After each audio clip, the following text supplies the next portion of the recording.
Good morning class. हमारा आज का जो टॉपिक है वो है डायरी एंट्री। तो बच्चे डायरी एंट्री जो है वो आजकल तो बड़ी यूजुअल नहीं है, लेकिन आजकल भी बहुत सारे लोग करते हैं। पर पुराने टाइम्स में क्या होता था कि लोग जो हैं वो अपने पूरे दिन का जो वो करते थे, वो कौन कौन सी एक्टिविटीज उन्होंने की, तो वो उसको एक डायरी में नोट करके रख लेते थे, ताकि जब वो आगे लाइफ में कभी उस डायरी को दोबारा पढ़ें तो रिकॉल कर पाएं कि उनकी लाइफ में क्या हुआ था उस दिन, अच्छा दिन था, बुरा दिन था। आजकल तो फेसबुक, व्हाट्सएप, ट्विटर है, वहाँ लोग फोटोज अपलोड कर देते हैं, तो मेमोरीज वैसे ही उनकी ऑनलाइन सेव्ड रहती हैं।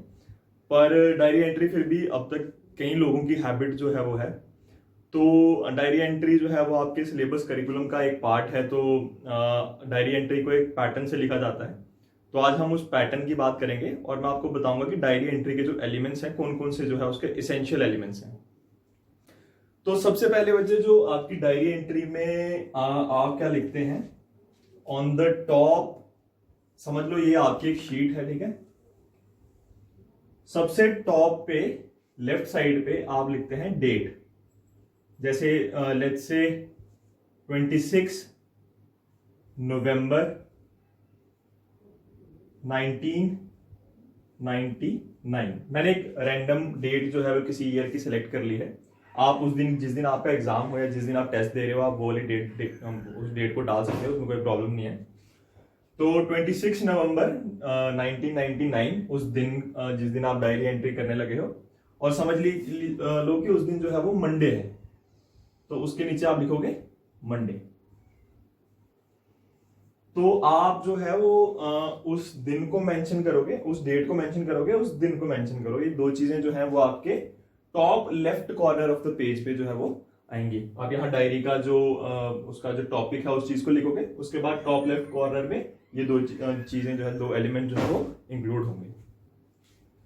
उसके बाद बच्चे कहीं आप गाइड वगैरह देखोगे या कहीं जो बुक्स देखोगे, उसमें क्या लिखा होता है कि डायरी के पहले लिखा होता है डियरेस्ट डायरी या डियर डायरी। उन्होंने ऐसे करके वो चीज लिखी होती है। पर बच्चे मैं पर्सनली रिकमेंड नहीं करता हूं कि आप इस चीज को लिखें, क्योंकि ये बड़ी छोटे बच्चों के लिखने की चीज है। अगर छोटे बच्चे लिखें तो ठीक है, चल जाता है कि वो डायरी को डियर कर रहे हैं, डायरी को अपना फ्रेंड मानते हैं। लेकिन आप जैसी एज के बच्चे, जिस एज पे आप एग्जाम देने वाले हो, उसमें ये थोड़ा इररेलेवेंट लगता है। तो मैं हमेशा ये रिकमेंड करता हूं कि आप डे और डेट लिखने के बाद डियर डायरी ना लिखें। ये मैं आपको इसलिए बता रहा हूं क्योंकि बहुत सारे गाइड्स में या बहुत सारे टीचर्स के नोट्स में आप इस चीज को देखोगे, पर थोड़ा सा इलॉजिकल लगता है इस एज पे आके। तो मैं रिकमेंड करूंगा कि आप मत लिखो। उसके बाद आप सीधा यहां से आप लिखना शुरू करो that today was a good day. Today was a good day. आपको बच्चे सिचुएशन दी जा सकती है डायरी एंट्री में कि आज आपके जो भाई की शादी थी, उसकी बारात थी आज मॉर्निंग में, उसके जो फंक्शंस वगैरह हुए उसके बारे में डिस्कस करो, या आपका एग्जाम था आज उसके बारे में डिस्कस करो, या आप पिकनिक गए थे आज उसके बारे में डिस्कस करो। तो कुछ पर्टिकुलर जो है वो टॉपिक आपको दे दिया जाएगा और आप उस हिसाब से उस चीज पे लेके आप उस चीज को एज अ अपना बेस बना के आप अपना जो थॉट्स हैं उसको डायरी में लिखेंगे। तो आज एक अच्छा दिन था। आज समझ लो पिकनिक एग्जाम्पल ले लेते हैं कि आप लोग पत्नी टॉप घूमने के लिए गए। तो आप बताओगे कि मॉर्निंग में जब मैं उठी मैं बड़ी एक्साइटेड था या मैं एक्साइटेड थी। तो उसके बाद मैंने जो है वो अपने बैग पैक्स किए, ब्रेकफास्ट बनाया, मेरी मदर ने मुझे ब्रेकफास्ट पैक करके दिया, मैं ब्रेकफास्ट में सैंडविचेस लिए मैंने। उसके बाद 6:30 हम निकले, वहाँ घर से निकले, और अराउंड 10:30 11:30 हम पत्नी टॉप पहुँच गए। और यहाँ रास्ते में हमने बड़ा मजा किया। उसके बाद जो है वहाँ जाके डीजे लगाया, आपने डांस किया, कौन कौन से एनिमल्स आपने वहाँ देखे। तो आप अपने एक्सपीरियंस जो है वो उस चीज़ को शेयर करते हो कि आपका दिन कैसा रहा। अब जरूरी नहीं कि आपका दिन अच्छा ही हो, आपका दिन खराब भी हो सकता है।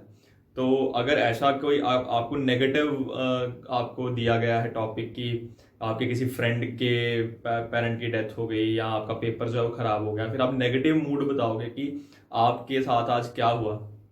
तो जो भी आपका एक्सपीरियंस है, कहने का मतलब है कि जो भी आपका एक्सपीरियंस, आपने उस दिन को जैसे जिया, आप उस दिन के उस दिन का डेट और डे डाल के आप उस दिन का जो एक्सपीरियंस है उसको लिखते हैं। That is what basically diary entry is.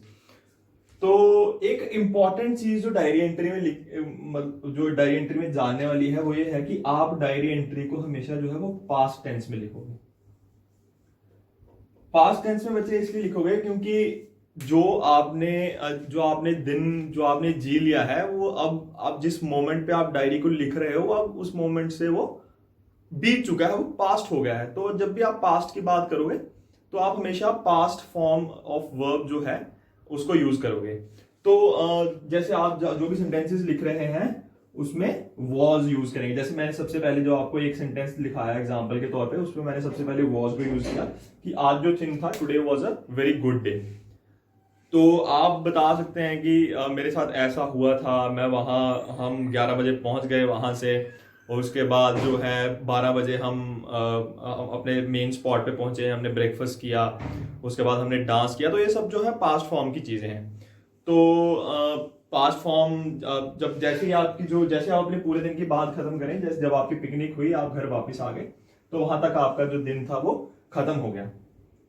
तो बच्चे डायरी एंट्री की अच्छी चीज है कि इसके नीचे आपको जो है वो कुछ नहीं लिखना होता। जैसे लेटर में आप लिखते हैं योर्स ओबीडिएंटली, योर फेथफुली, डायरी में ऐसा आपको कुछ नहीं लिखना होता क्योंकि आपने डियर डायरी जो है वो विश नहीं किया था, तो उसको लिखने की जरूरत आपको पड़ेगी नहीं, क्योंकि आप किसी को रेफरेंस नहीं दे रहे, आप बस एक अपने दिन का जनरल जो व्यू है वो आप एक नोट डाउन कर रहे हो, ताकि इन फ्यूचर जाके अभी कभी आप उसको पढ़ो तो आप उस चीज को एंजॉय कर पाओगे। और बच्चे डायरी राइटिंग के बारे में और कुछ एलिमेंट्स जो हैं वो ये हैं कि जो कॉमन चीज़ है डायरी एंट्री के बारे में, लोग हर साल एक नई डायरी लेते हैं जिसमें हर दिन की डेट्स के हिसाब से कॉलम्स बने होते हैं। तो उस डेट पे जो है वो डायरी उस दिन का जो उन्होंने क्या क्या किया वो उस चीज़ को लिखते हैं, वो अपने एक्सपीरियंसेस को लिखते हैं। तो उसके बाद आप कह सकते हैं कि ये चीज़ काफ़ी पुरानी हो गई है, पर फिर भी जिनका शौक है जो हार्ड कॉपीज़ के साथ रहना, ऑनलाइन दुनिया जिनको नहीं पसंद है लिखते रहना, वो डायरी सीक्रेट होती है। जो ऑनलाइन दुनिया होती है वो सब लोगों के सामने खुली होती है, जो कोई भी रैंडम बंदा आपकी आईडी को जो है वो एक्सेस कर सकता है। लेकिन डायरी जो है वो it's a very personal thing, आप किसी के साथ अपनी डायरी शेयर नहीं करते हो, तो अब आपके लाइफ के एक्सपीरियंसेस जो हैं वो आप तक सीमित रहते हैं। तो ये सब चीज़ें हैं जो डायरी एंट्री में इंक्लूडेड होती हैं। बड़ी कोई बहुत मुश्किल चीज़ नहीं होती डायरी एंट्री, बस आपको इस चीज़ का ध्यान रखना है कि आप जो आपका जो टेंस है वो पास्ट होना चाहिए। कोई भी चीज़ आप बोल रहे हैं उसको पास्ट टेंस में कि वो बीत चुकी है उस तरह से प्रेजेंट करें। और इस चीज़ का ख्याल रखें कि आपने डे और डेट लिखनी है। इसके बाद आप एक लाइन छोड़ो और लेफ्ट से जो है वो लिखना शुरू कर दो। तो जैसे आपकी बात खत्म हो जाए तो आप बंद कर दो।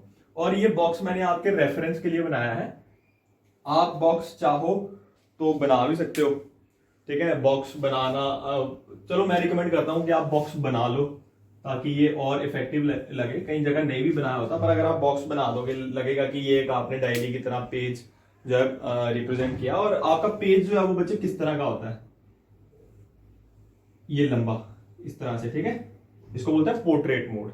ये पोर्ट्रेट मोड है, ये लैंडस्केप मोड है।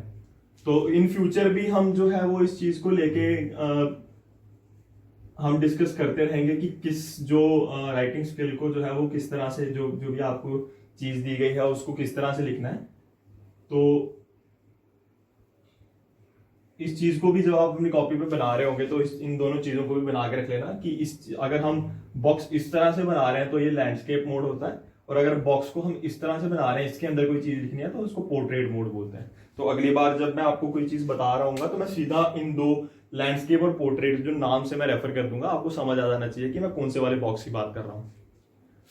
तो बच्चे डायरी एंट्री से रिलेटेड यही सब चीजें हैं, बाकी आपके जो भी डाउट होंगे वो हम क्लास में डिस्कस करेंगे। Thank you so much.